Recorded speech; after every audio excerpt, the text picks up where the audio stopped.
Ladies, gents, this is the chart of the full moon in Taurus, and I want to make some remarks about it because I believe the Via Combusta is in the last degrees of Scorpio, followed by the Via Vitalis, the path of fire, followed by the path of life.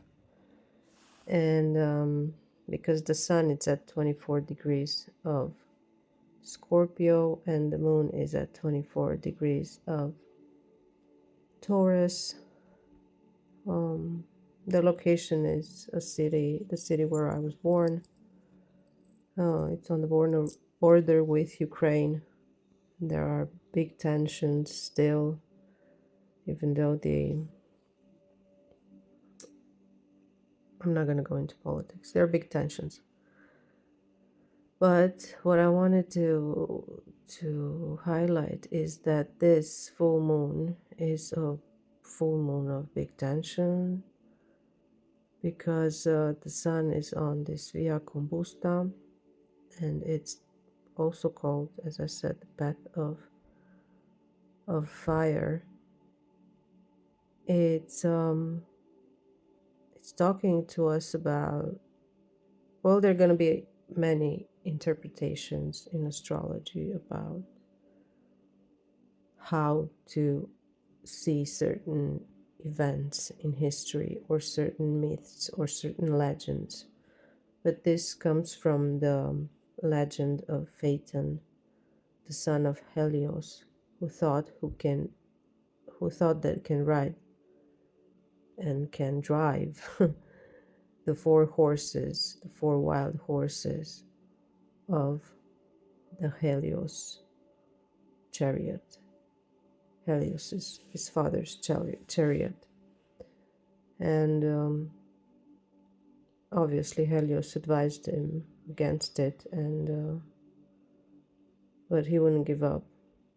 So he gave him the chariot. He gave him the advice to hold really tight the reins because the horses are really wild and untamed, and they will only listen to brute force and or something in those terms. Anyways, the thing is that he got distracted by, it's a big legend, I'm not going to go into this, but he got distracted by the scorpion's tail, and he fell onto the ground and burned with its chariot. Remember, I said that Scorpio is ruled by Mars. Mars is fire. It's the god of war. And the sun is in Scorpio and the moon is in Taurus. Taurus is ruled by Venus. It's the goddess of love and wealth and, well, obviously money. And this full moon will put us face to face with our values and with what we consider to be valuable, and with our egos, because if our ego is too big, we might fall onto the ground like Phaeton did. He rode that chariot only once. Just like life, you can ride this thing only once, and it moves pretty fast. It does. 20 years went by so quickly. And it's about that. It's about the review. It's about the hindsight. It's about looking in hindsight and seeing what really, because now you know, after a period of time, you know what really matters. It's about the values we have, what we put value on, and it is also the Buddha axis, the Buddha challenge, because Buddha was born into the palace and gave up all the riches, the illusions of this world, to be in the gutter with the homeless and sick and outcasts of society, so he could understand that part of life too, and see the beauty in that part of life, and see the knowledge, the immense knowledge that hardship can bring you when not everything is so comfortable, or when not everything is so comfortable, or when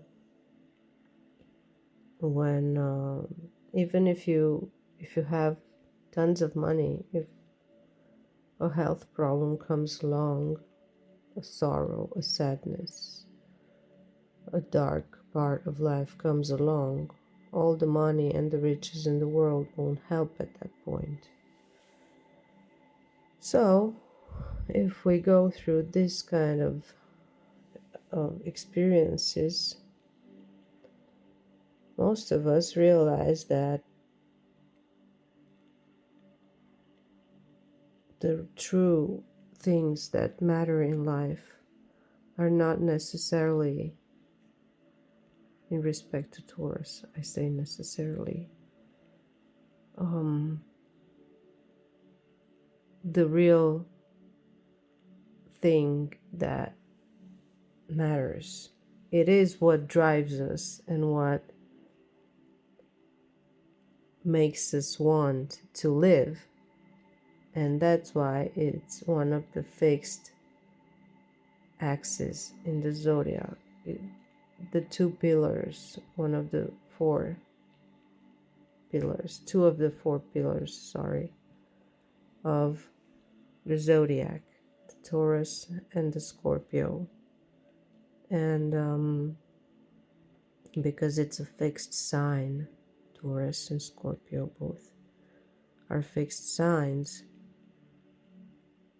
well, the full moon can illuminate that the fixations we have, the obsessions we have, the things we really value or not in life, the people, definitely the relationships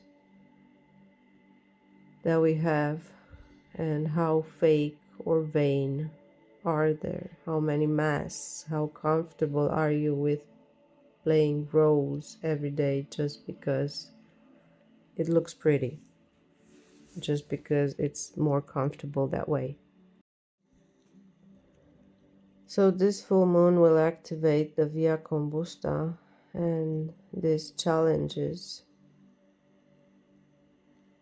because the son of Helios crashed the chariot. It's also called the path of death. That's why the next 7 degrees are the path of life in Sagittarius, where the biggest expansion happens. And it also activates the 13th sign, if you believe that there's the 13th sign of Fucus. It's not about believing, because it's there, but it's how you include it in the zodiac is the conundrum. So this full moon, as you can see here, is also conjunct Uranus, Uranus,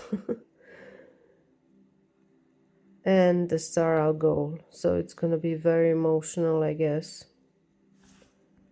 I suppose. I already am feeling it, the fire.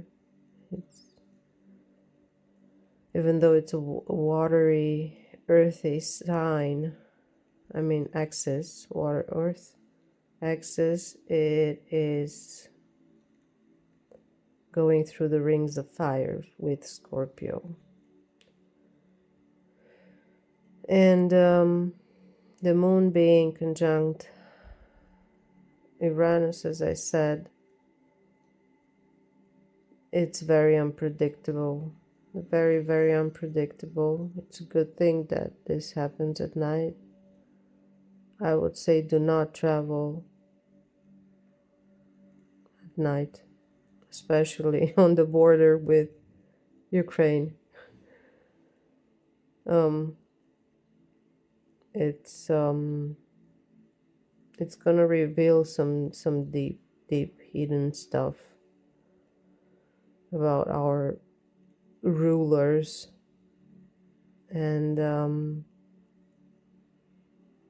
old rulers, old characters, and big old and important characters will move on from this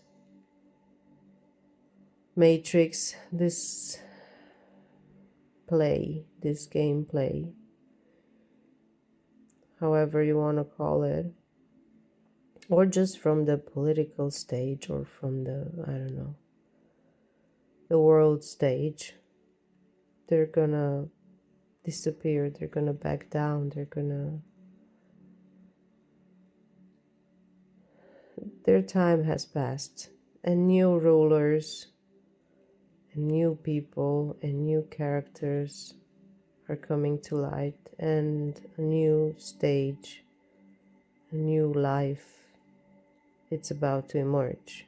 But before that, we still have the last degrees of Scorpio, which are the most intense, obviously. Happy birthday to all of you Scorpios out there, and good luck to all of you Tauruses out there, because the pressure from the Scorpio side and the unpredictability of Uranus can be very discombobulating. So I don't really like to give much advice, but I'm stating some facts that might help you understand in your path of fire that it is life, actually.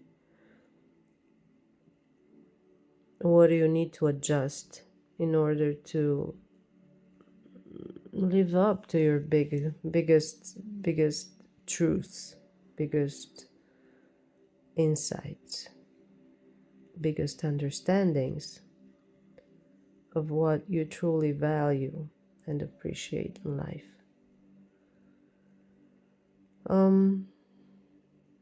There are many stories and tales about this period, and about Scorpio in general, which is the most intense Scorpio Taurus, most intense axis in the zodiac.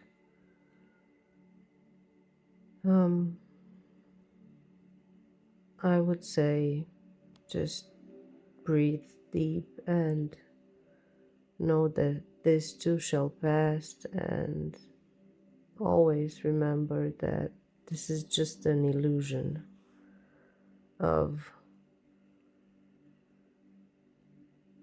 who you are truly inside, of the oneness of each individual oneness, co-creating to the big oneness. I love that saying. It's a Zen saying, because I was talking about the Buddha challenge, and acknowledging that the richness of earth is so passing. There's that saying that before enlightenment, chop wood, Taurus, and carry water, Scorpio. And after enlightenment, chop wood and carry water, because it's just the joy that it's different. Before enlightenment, maybe you are not so happy that you have to chop wood and carry water, and you would wish that you would have servants for you to chop wood and carry water. But after enlightenment, you are really happy to be living and to understand that chopping wood and carrying waters are the real true joys of life.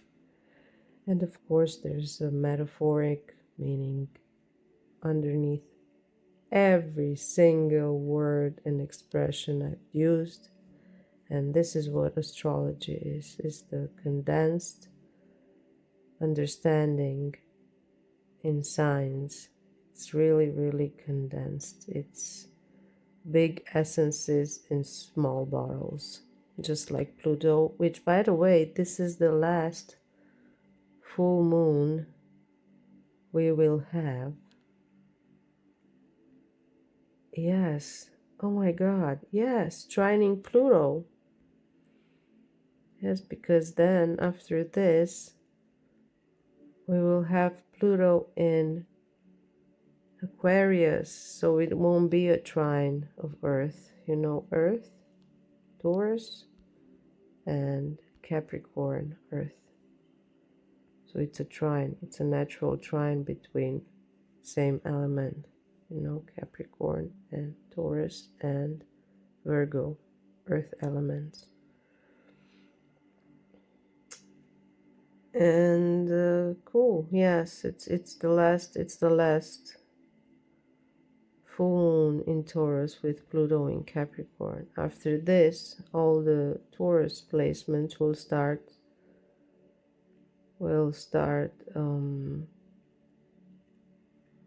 squaring Pluto. Yes, yes, yes. Oh well. I hope we all have a peaceful and understanding full moon in Taurus.